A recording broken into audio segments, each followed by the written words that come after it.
पांचों सामर्थ्य ना, पांचों इंद्रियां आपके भीतर, इनके 5 देवता भी हैं। बोले ये तो बचपन से किसी ने बताया नहीं। बोले इसीलिए तो मैं आपकी बुद्धि पर छोड़ता नहीं कुछ, क्योंकि आप अपनी बुद्धि से पता नहीं क्या क्या सोचोगे, कितना अधूरा पूरा सोचोगे। बोले सुनो आप, श्रोत्रस्य दिग्देवता, ये देवता हैं, इसको हम लोग ऐसे भी बोलते हैं, ये इंद्रियों के अनुग्राहक हैं।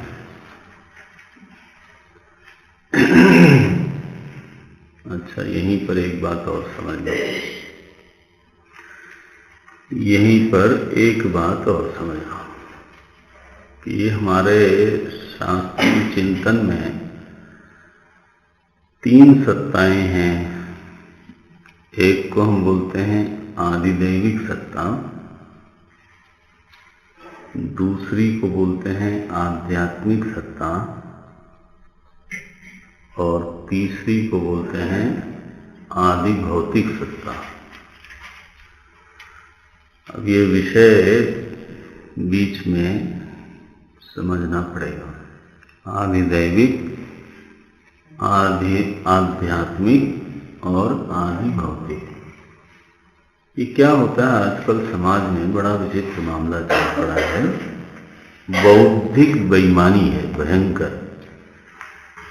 मैंने अधिदैव के बारे में कभी कुछ सोचा नहीं, सुना नहीं, पढ़ा नहीं, और निर्णय किया क्या कि अधिदैव नाम की कोई चीज है नहीं। शाबाश, इसको बोलते हैं तो बौद्धिक बेईमानी। तुमने पढ़ा कहीं? बोले नहीं, उसकी क्या जरूरत। सोचा कभी इस पर? उसकी क्या जरूरत। किसी से सुना? बोले उसकी क्या जरूरत है। तो निर्णय कैसे कर लिया? बोलो मेरा अधिकार है, जन्म सिद्ध अधिकार। जन्म सिद्ध नहीं है, मूर्खता सिद्ध अधिकार है ये। इस अधिकार की सिद्धि के लिए केवल एक योग्यता चाहिए, क्या? आदमी को फर्स्ट क्लास मूर्ख होना चाहिए।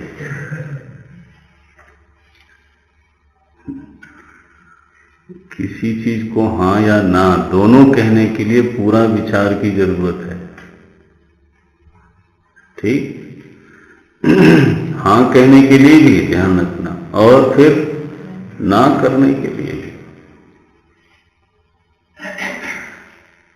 एक साइंटिस्ट हमारे बहुत अच्छे परिचित हैं, मित्र हैं,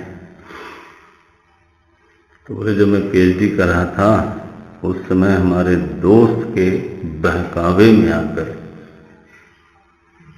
मैं चला गया एक सत्संग में,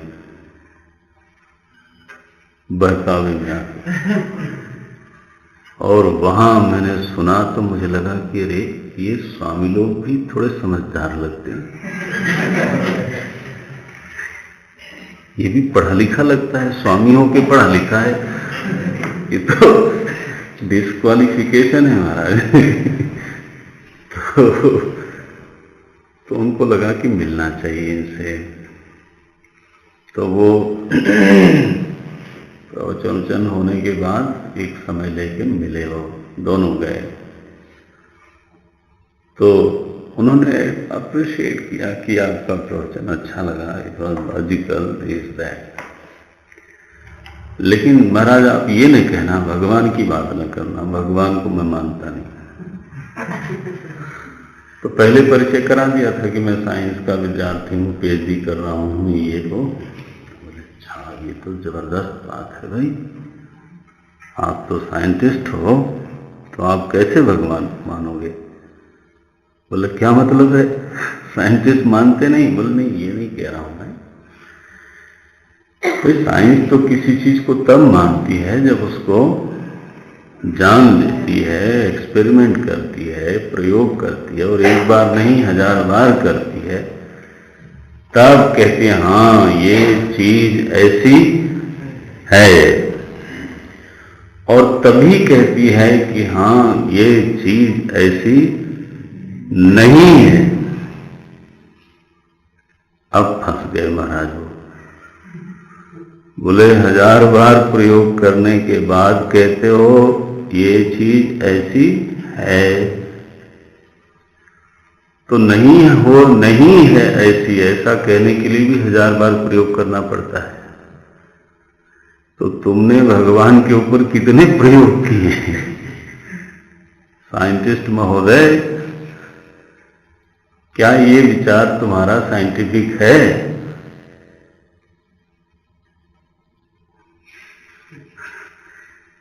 कि एक बार भी प्रयोग के बिना डिक्लेयर कर रहे हो हाँ ऐसी कोई चीज नहीं है।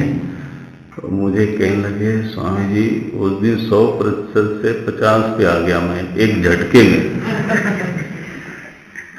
बोले न हाँ कहने के लिए मेरे पास कोई आधार है सच में, और न ना कहने के लिए। तो उन्होंने तो मुझे गूंगा बना दिया। ये आपका पुण्य रहा होगा कि आप किसी ऐसे से टकरा गए। सच बात है, सही आदमी से टकरा जाए तो कुछ हो जाता है। नारायण, ये जो लोग अधिदैव को मना कर देते हैं ना समाज में, उनसे पूछना चाहिए आपने कितना सोचा है इस पर। कोई विचार न करे अध्यात्म को मना कर दे, वाह। कोई प्रयोग नहीं, कोई सोच नहीं, सीधे बस निर्णय पर पहुंचते हैं। नो, ये तो बहुत चिंतन के बाद ये निर्णय निष्पन्न हुआ कि सत्ता 3 होती है, अधिदैव, अध्यात्म और अधिभूत। अब देखो यहां अधिभूत है शब्द, बाहर है, और अध्यात्म है जब आप उसको सुनते हो, किससे? श्रोत्रेंद्रिय से। तो शब्द का संबंध किससे है? हाँ, श्रोत्रेंद्रिय से। श्रोत्रेंद्रिय कहाँ रहती है? भीतर की बाहर? भीतर। उसके साथ मैं लगता है, मैंने सुना, इसलिए अधि आत्मा। जिसमें मैं भाव लग जाए वो अध्यात्म हो गया।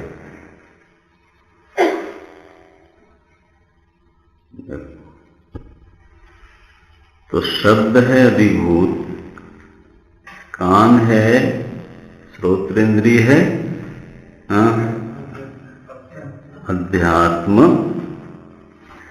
अब प्रश्न है कि इसका कोई अधिदैव है कि नहीं है?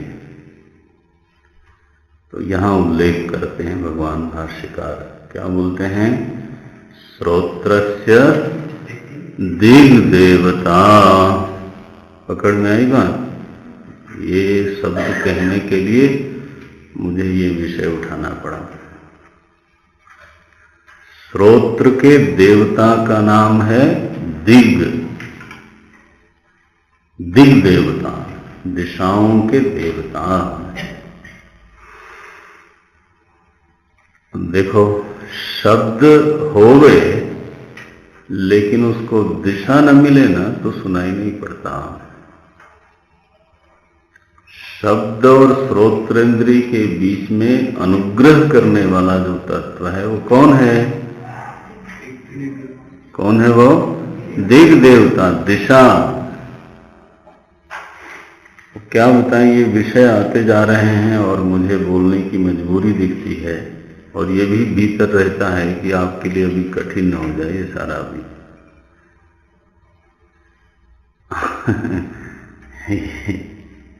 न बोले तो बीच में इतनी सारी चीजें गैप रह जाएंगी। देखो जो आकाश है बस इतना और पकड़ लो, ये नोट में आना चाहिए तब मुझे संतोष होगा। आपके लाभ की बात है, नहीं तो मैं फिर आगे से जंप करना शुरू करूंगा इधर से। आकाश मने होता है अवकाश, which gives you accommodation, that's all. आकाश का काम है आपको जगह देना, आपको अवकाश देना। लेकिन जो मूवमेंट है ना, गति है, उस गति को देने वाली चीज का नाम है दिशा। ये अवकाश का गति से कोई संबंध नहीं है। हमारे गुरुदेव ऐसे बोलते थे, movement, no movement is possible without the direction. If you देखो, यानी कोई भी मूवमेंट करो तो it will need the direction. वो आकाश का धर्म नहीं है, वो एक अलग ही तत्व है। इतनी खोज की गई, वैशेषिक और न्याय दर्शन ने दिक् तत्व माना, नवा द्रव्य माना उसको। देखो ये लोग पंचभूत वाले लोग केवल पंचभूत। हाँ, तो आप थोड़ा सा मन में रख लो कि दिक् तत्व जो है वो आकाश तत्व से अलग है। बस इतना ध्यान में रख लो, यह आएगा विषय 10 बार आएगा, ऐसी क्या बात है। जब दर्शन पे मंथन होगा तो ये विषय आएगा। उधर न देखो, चंचलम नहीं, अपना देखो, या सुनो, कान इधर होना चाहिए। कौन क्या लिख रहा है उस पर देखने में तो तुम जाओगे। बचपना छोड़ दो, आप ऐसी जगह हो जहां पर बचपना नहीं चलेगा। दिग् देवता, तो देखो अब ये जो स्रोत्र है, तो शब्द आपके कान तक पहुंचता है। There is a movement. उस शब्द को गति देने के लिए, कान तक पहुंचाने के लिए एक दिशा चाहिए। तो शब्द का जो अनुग्राहक है वो कौन बना? दिग् देवता। पूरे आकाश में भरे हुए हैं।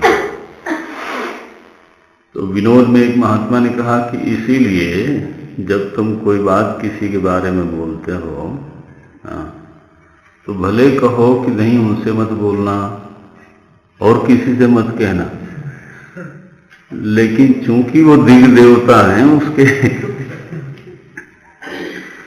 ओ नारायण, तो वो आज नहीं तो कल, कल नहीं तो परसों घूमते घूमते घूमते बिल्कुल उसी के पास पहुंच जाता है। हमने कहा ये महाराज बढ़िया बात बताई, सावधान रहना पड़ेगा, क्योंकि देवता ही बड़ा खतरनाक है। कौन देवता है? दिग् देवता। श्रोत्रस्य दिग् देवता वाय त्वचो वायु। त्वग इंद्री का देवता का नाम है वायु, तो कोई स्पर्श का अनुग्राहक है वो। चक्षुषः सूर्यः। वाह, अब आप ये तो प्रत्यक्ष ही थोड़ा सोच सकते हो कि प्रकाश के देवता हैं सूर्य। सूर्य, बिना सूर्य देव की कृपा के तो नेत्रेंद्री अपना व्यापार नहीं कर सकती। अच्छा, इसको पकड़ो जरा। नेत्रेंद्री का विषय क्या है? रूप, वो अधिभूत है। नेत्रेंद्री क्या है? अध्यात्म। और सूर्यदेव कौन हुए? अधिदैव। ये त्रिपुटी हमेशा चलेगी। ओहो, रसनाया वरुणः, ये वरुणा लिखा है, गलत है वो। वरुणः, वरुणो बना सकते हो आप, वरुणो, लेकिन वरुणा तो गलत है। तो वरुण देवता, जल के देवता, ये रसना इंद्री के अनुग्राहक हैं। आप पक्का समझ लो, जीव में अगर जल का श्रवण न होवे, अभिश्रवण, सदंत्य, द्रवण कर लो, तो जीव पर कोई चीज डालते ही वो मुंह में, वो तो डालते ही क्या, लोग बोलते हैं देखते ही मुंह में पानी आया, वाह। क्योंकि स्वादेंद्री का अनुग्राहक है जल। जल के देवता को प्राण, सॉरी वरुण भगवान। ये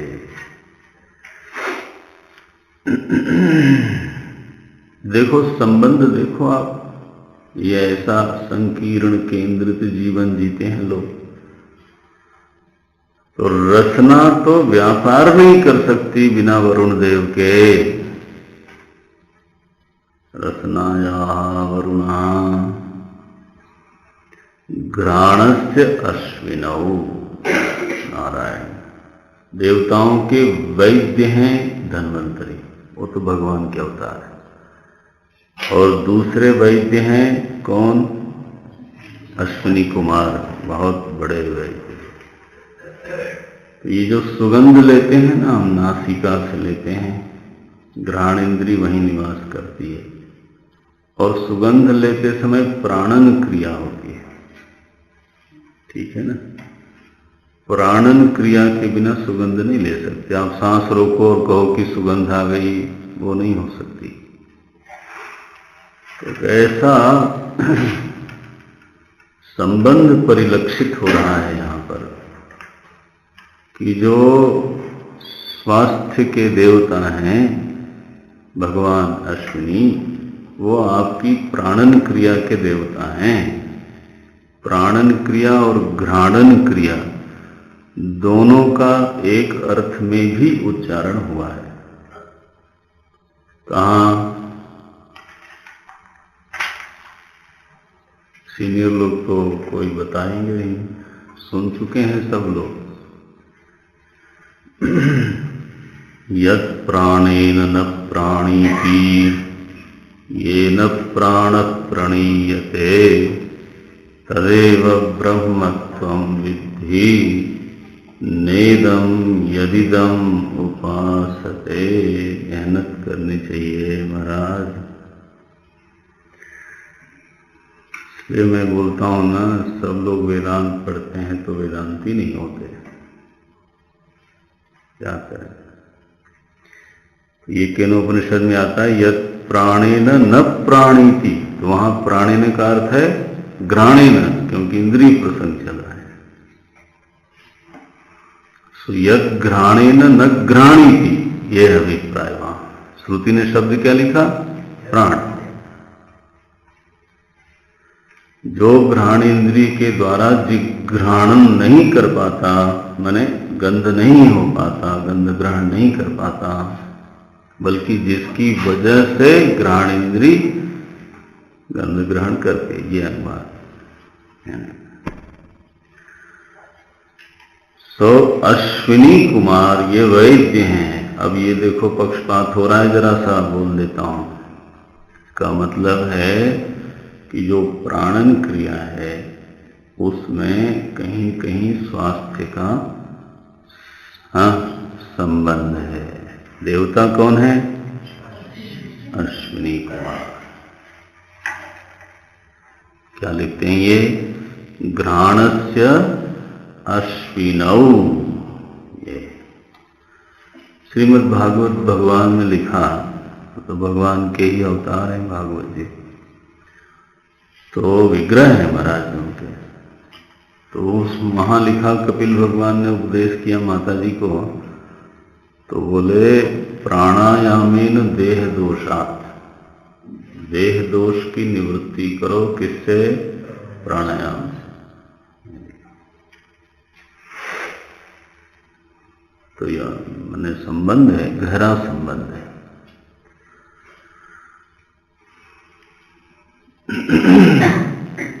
अब वो हम ना करें बात अलग है, लेकिन है तो सही।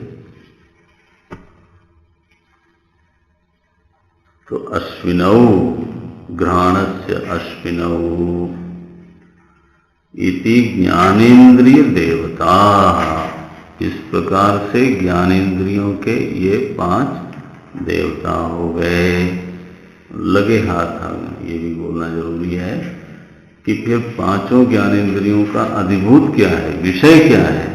बोलते हैं श्रोत्रस्य विषयः शब्द ग्रहणम।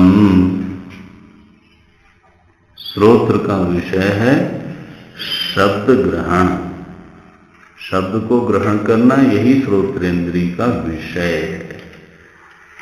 त्वचो विषयः स्पर्श ग्रहणम, ये तो स्पष्टम है, अनुवाद मात्रम। त्वचा का विषय है स्पर्श ग्रहण करना, चक्षु का विषय है रूप ग्रहण करना, रसना का विषय है रस ग्रहण करना, घ्राणस्य विषयः गंध ग्रहणम, और घ्राणेन्द्रिय का विषय है गंध का ग्रहण करना। तो अब देखो जरा, आप इस पर विचार करो, थोड़ा सा ध्यान में ले आओ कि ये 3 दिखते हैं, अधिभूत, अध्यात्म और अधिदैव। ये तीनों पृथक भी हैं और संबंधित भी हैं। अकेले किसी का महत्व जाहिर नहीं होता। अब शब्द हो और सुनने वाला कोई ना हो तो वो कहते हैं जंगल में मोर नाचा है, क्या है आगे, किसने देखा। देखने वाला ना हो तो रूप का क्या मतलब है, स्वाद का क्या मतलब है अगर रसनेन्द्रिय न हो। सो विषय का अपने आप कोई महत्व नहीं है और इंद्रिय का भी अपने आप कोई महत्व नहीं है। हाँ ये न करना कि विषय का महत्व नहीं तुम्हारा है, तुम्हारा भी कुछ नहीं है। अबे नेत्र है, कोई देखने का कोई चीज ही ना हो तो फिर क्या कर लोगे। कर्णेन्द्रिय तो है, शब्द कुछ भी नहीं हो, सन्नाटा बिल्कुल, तब क्या। घ्राणेन्द्रिय इस समय तुम्हारे पास है, मेरे को तो कोई गंध नहीं आती, आपको आती हो तो मुझे मालूम नहीं।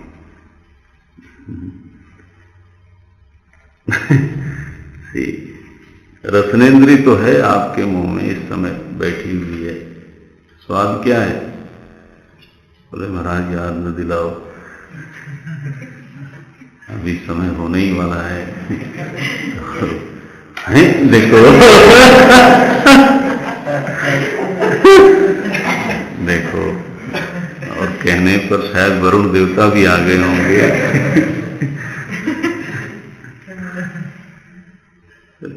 तुम्हारी स्वाद इंद्री की क्या महिमा है अगर विषय ना हो तो, और इन दोनों की क्या महिमा है। हाँ जी, देवता ना हो तो। बोले नहीं मैं तो अकेला स्वतंत्र हूं, मूर्ख हो तुम। स्वतंत्र काहे का स्वतंत्र। इसलिए हमारे शास्त्रीय चिंतन में इंडिपेंडेंट नाम की कोई चीज नहीं है, और डिपेंडेंट को बुरा मानते हैं, ध्यान में रख लेना। तो what is the possible option, interdependent, याद रख लेना जीवन भर के लिए। इंडिपेंडेंट नाम की कोई चीज एग्जिस्ट नहीं करती, ये सिवाय एक ख्याली स्थिति हो सकती है, लेकिन ये एक बेकार का शब्द है। और डिपेंडेंट वो गलत बात है, उसमें सफोकेशन होता है। ठीक, तो विकल्प क्या है हमारे पास, इंटरडिपेंडेंट, अन्योन्याश्रय।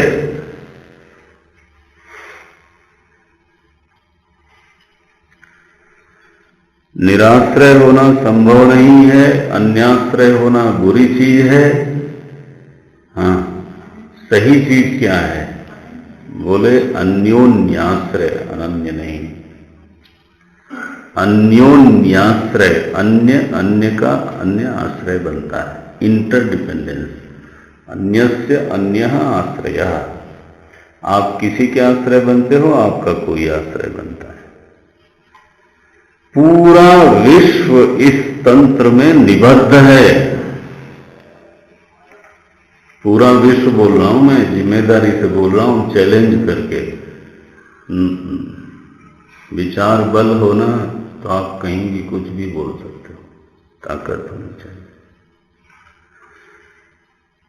लोग अर्थ की बात करते हैं, किसान गेहूं पैदा कर सकता है, कपड़ा तो नहीं, भवन के लिए सीमेंट तो नहीं, लोहा तो नहीं, उसको 1000 चीजें चाहिए, वो कौन पैदा करता है?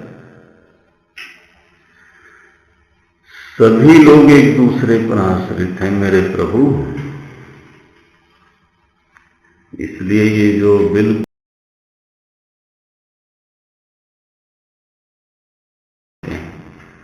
कर्मेंद्रियां क्या हैं? कर्मेंद्रिय और ज्ञानेंद्रिय का भेद देखो। ज्ञानेंद्रियां ज्ञान ग्रहण में करण बनती हैं। मैं दोहराता हूं, क्योंकि आप लिख रहे हो और कई बार ठीक से नहीं पकड़ में आता तो उल्टा पुल्टा लोग, कई लोग लिख देते हैं। ज्ञान ग्रहण में जो करण बने उसका नाम इंद्रिय है, ज्ञानेंद्रिय है, सॉरी। जैसे आंख से रूपक ज्ञान का ग्रहण होता है, कान से शब्द ज्ञान का ग्रहण होता है, ये रसना से स्वाद का, रसक ज्ञान का ग्रहण होता है। तो नासिका से गंधक ग्रहण का, माने ये ग्रहण करती हैं, बाहर के विषय को भीतर ले जाती हैं। कर्मेंद्रियां क्या हैं? जो क्रिया करवाती हैं, ग्रहण नहीं करती, क्रिया करवाती हैं। मन में आया कि वहां जाना चाहिए, तो अब मन में संकल्प आ गया, लेकिन वहां तक ले जाने वाली इंद्री फिर आंख नहीं है, कान नहीं है, वो तो ग्रहण करने वाली है।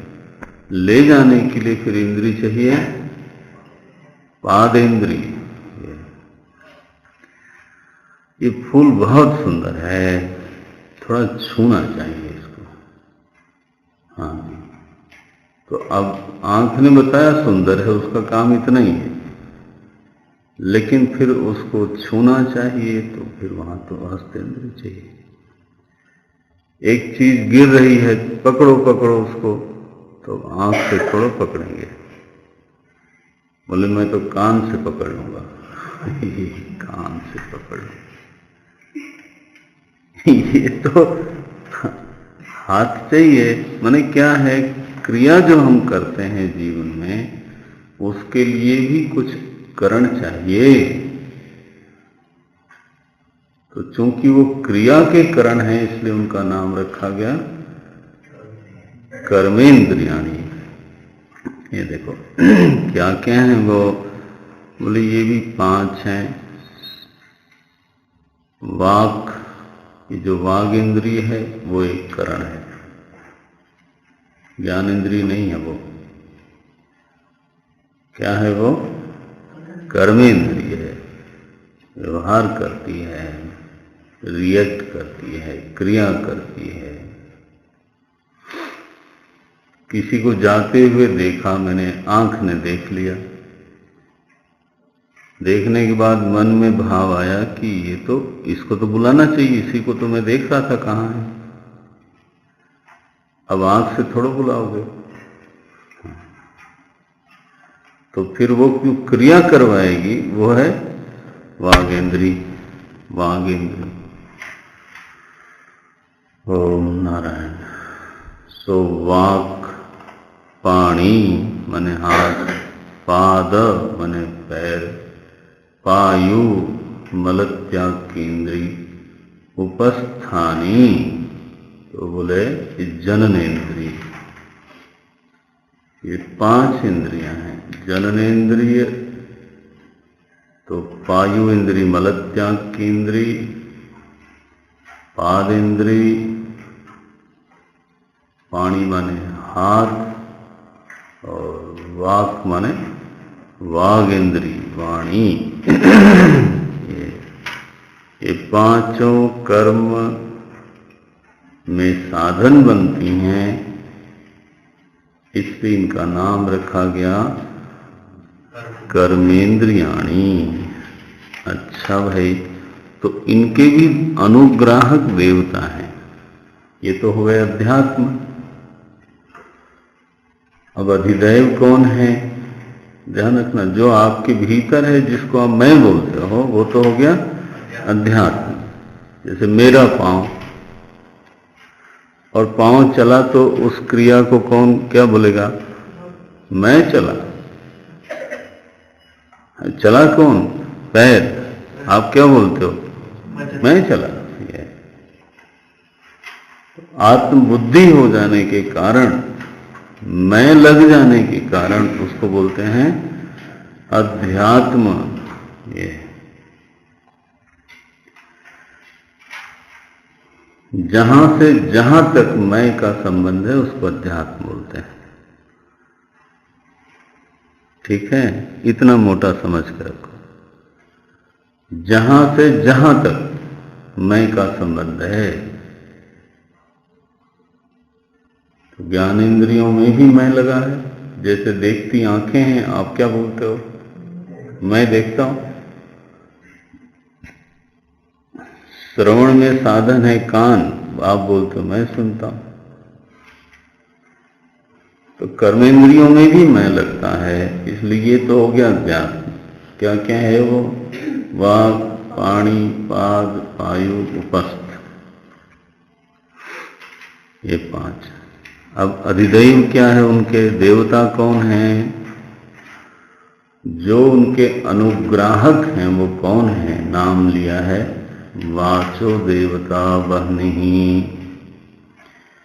वाणी के देवता हैं अग्निदेव। संभालना भाई, इसलिए अग्निदेव नाम लिया। वाणी के देवता का नाम अग्निदेव हैं। अग्नि भोजन पका सकती है और घर जला सकती है। ठीक है कि नहीं? तो ये जो अब आप वाणी बोलते हो ना, उससे आप कुछ पकाना चाहते हो कि जलाना चाहते हो, देख लो, चॉइस इज योर्स।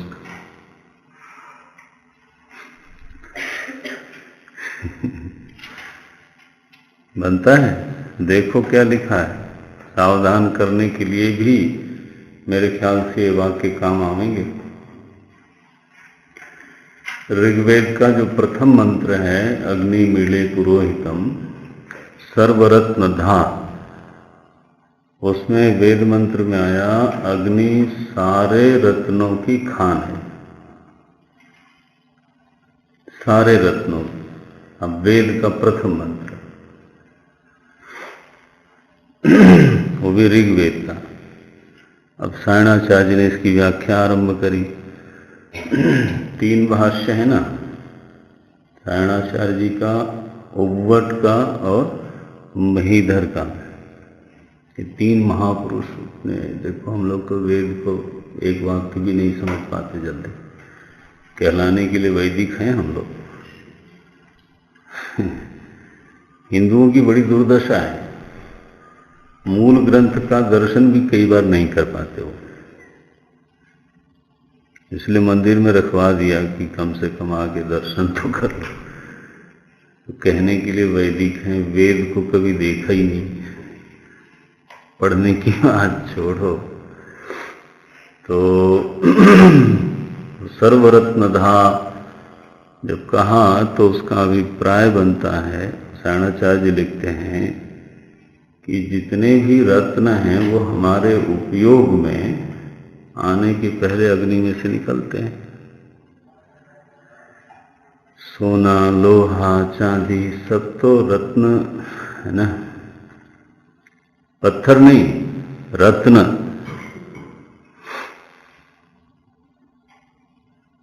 कैसा देखो दृष्टि है वेद की। तो अग्नि तो रत्न को परिशुद्ध करके सोना को आभूषण के योग्य कर देती है, मूल्यवान बना देती है। सारे ही रत्न इसी तरह से उसी में से आते हैं। रत्नों की खान है। तो वाणी से जोड़ो जरा उसको। हाँ, देवता वही है ना, अग्नि ही तो देवता है। महाराज किसी ने अगर वाग देवता को अच्छी तरह संभाला हुआ हो, मालवीय जी के पास क्या थी? वाणी। उसके पीछे उनका पूरे जीवन की कमाई, पूरा चरित्र। तो क्या नहीं किया। किसी ने हमारे गुरुदेव से पूछा कि Swami ji, you are doing so many things, पैसा कहाँ से आता है? पूछा हूं। तो बोले, you know, I have a very very very big property. बोले, Swami what is that property? वो जीभ निकाली। बोले, ये 1.5 इंच की प्रॉपर्टी है मेरी। रत्न धा है महाराज। एक आदमी बोलता है, हड़ताल हो जाती है। एक आदमी बोलता है, हड़ताल खत्म हो जाती है।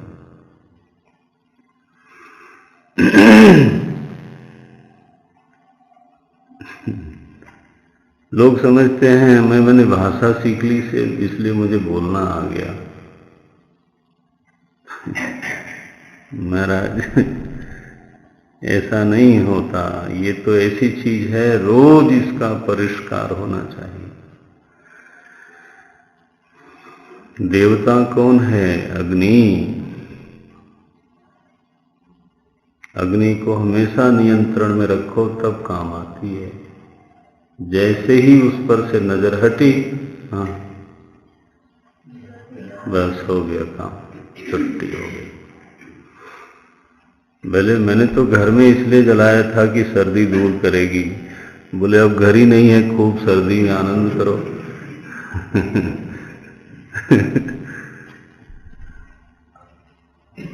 भानु पीठ उर सेय आगी। तो स्वामी जी ने कहा, सूर्य को पीठ से सेवन करना चाहिए। उनसे मुकाबला न करो, आंख नहीं तो हरिओम हो जाएगा वहीं।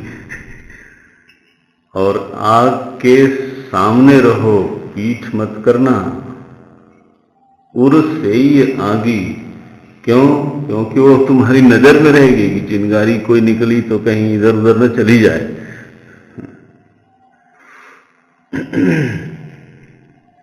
गोस्वामी जी का भी कमाल। परमार्थ व्यवहार, कौन सा ऐसा क्षेत्र है जो छूटता है?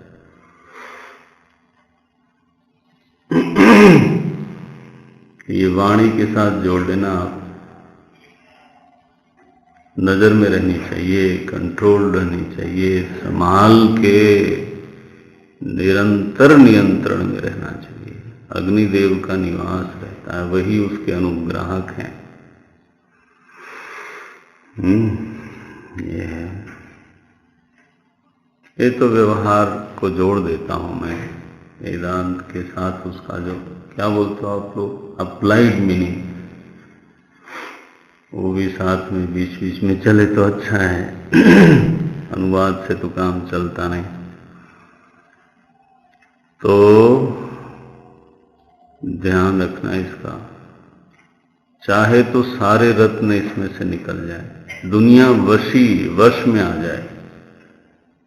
कबीर ने कहा, वो हम लोगों को आता नहीं, इसलिए हम लोग दीनहीन रहते हैं।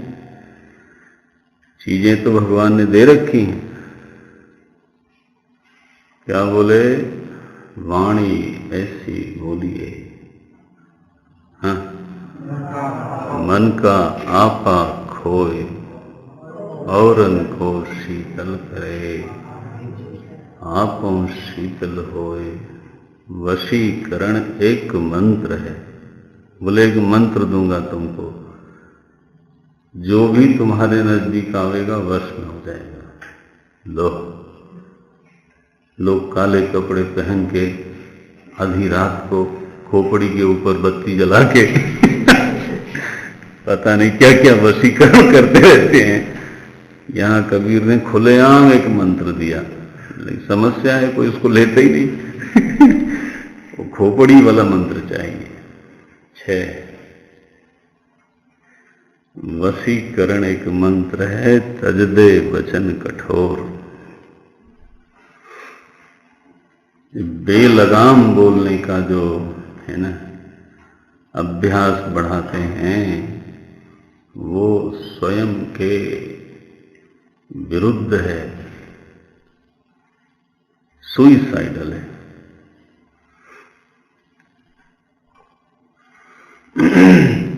हम सुन रहे थे किसी के बारे में, तो बोला गया कि उन्होंने अपने दोस्त कम बनाए, दुश्मन ज्यादा बनाए। मैंने कहा क्या बढ़िया व्यवहार है, बड़े शाबाशी के लायक हैं भाई, इनको भी पद्मश्री देना चाहिए। हाँ, देखो किसने बनाए, बोले हम उन्होंने बनाए। दोस्त कम तो दुश्मन ज्यादा। उसको बनाने के लिए इंडस्ट्री लगाई थी कोई, जरूर बगल में एक प्लाट लेकर के दुश्मन बनाने की एक इंडस्ट्री लगाई होगी। कोई जरूरत नहीं है, मुंह में रखी हुई है इंडस्ट्री। ये नारायण वाचो देवता वहनी ही। फिर बोलते हैं हस्तयो हो इंद्र। हम देखो उपलब्धि के ग्रहण के देवता हैं इंद्र। मैंने एक दिन बोला था इंद्र माने समर्थ होता है। इदि ऐश्वर्य धातु ही ऐसी है। ऐश्वर्य के अर्थ में ये धातु है, उस शब्द से बनता है इंद्र। तो जो ऐश्वर्य है, जो ग्रहण है, जो उपलब्धि है, उसके देवता हैं हाथ। वो अनुग्रहित करते हैं। उन्होंने सारी सृष्टि का शासक पद प्राप्त किया, ठीक है, और आपके हाथ में बैठे हैं। क्या चाहते हैं कि आप भी प्राप्ति करो। You must achieve.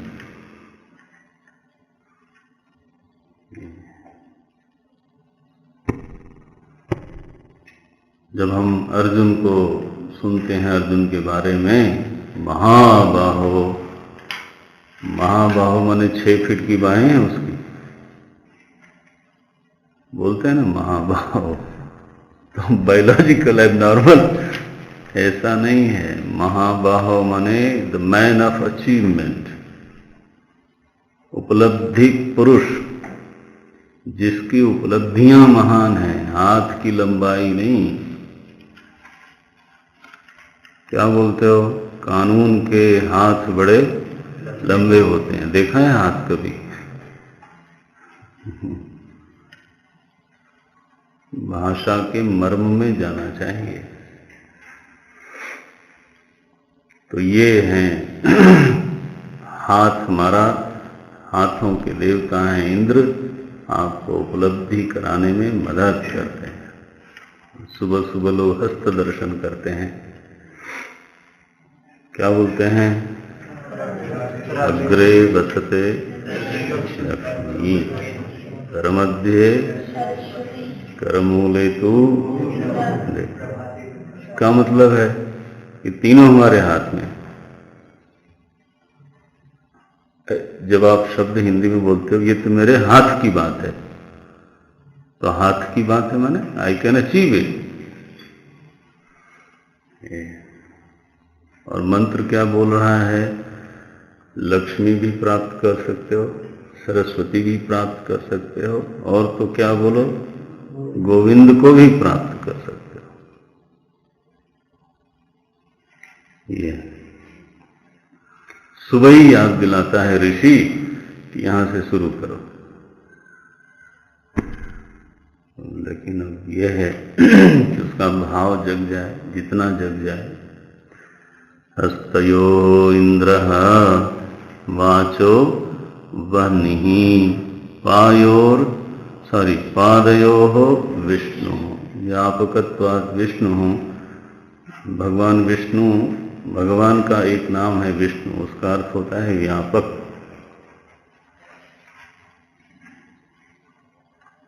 भगवान का एक नाम है विष्णु, उसका अभिप्राय क्या है?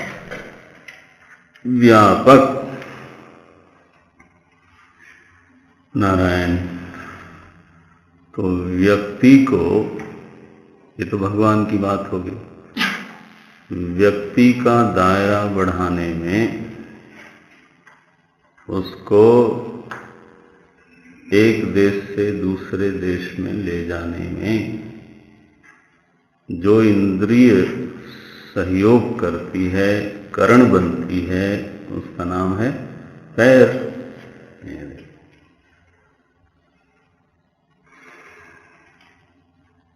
बोले इनसे कुछ छूटा नहीं है, इतना चले हैं, इतना चले हैं। पैर भगवान विष्णु उनके देवता हैं, वो आपका दायरा बढ़ाने में सहयोग करता है।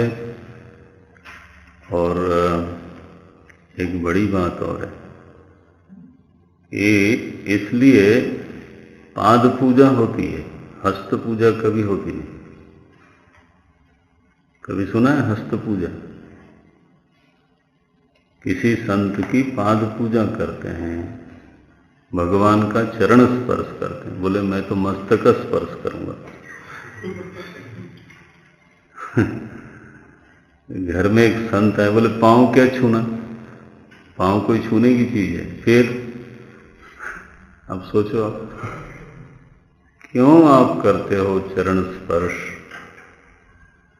है ना? क्योंकि भगवान विष्णु पैर के देवता हैं, निवास है उसमें, अनुग्रहित करते हैं पैर को। इंद्र तो ऐश्वर्य उपलब्धि का देवता है, उसका बहुत आदर है नहीं, व्यापकता का आदर है।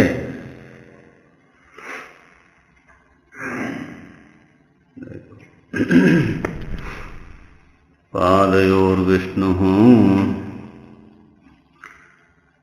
पायोर्मृत्युः। देखो इस सृष्टि में मृत्यु का एक काम है कि जो सड़ गया, जो गल गया, है ना, जो सृष्टि की ताजगी में अब बाधक बन रहा है, तो उसको वो लुप्त करता जाता है। चाहे वो घर हो, चाहे वो महल हो, चाहे बगीचा हो, चाहे आदमी का शरीर हो। ये नहीं केवल मृत्यु आप समझो शरीर के साथ ही लगी हुई है, सो नहीं। आखिर घर पुराना हो गया, अब बिल्कुल उस लायक नहीं है कि उसमें रहा जाए, तो उसका लोप होना जरूरी है। फिर क्या हुआ जी? बोले गिर गया यार, वो तो जरूरी था इसीलिए गिर गया।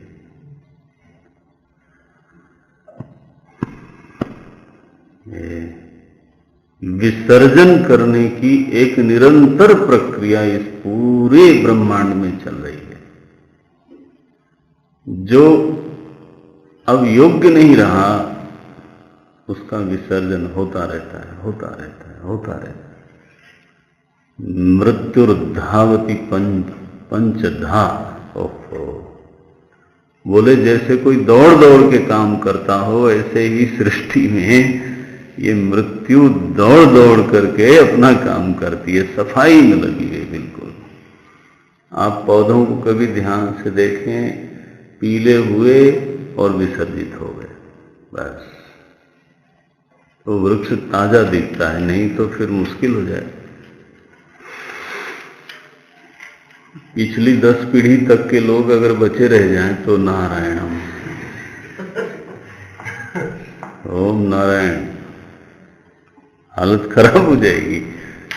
केवल जनसंख्या नहीं, यहाँ कैसा लगेगा आप जरा सोचो, मुश्किल हो जाती है। इस तरह से ब्रह्मांड में मृत्यु जो काम करती है, आपके पिंड में ये वायु इंद्री वही काम करती है। जो अवांछित है ना, अवांछित माने अनवांटेड, जो योग्य नहीं रहा, देह के पालन पोषण में अब उसका कोई योगदान भी नहीं है, हाँ जी, उसका निरंतर विसर्जन हो जाता है।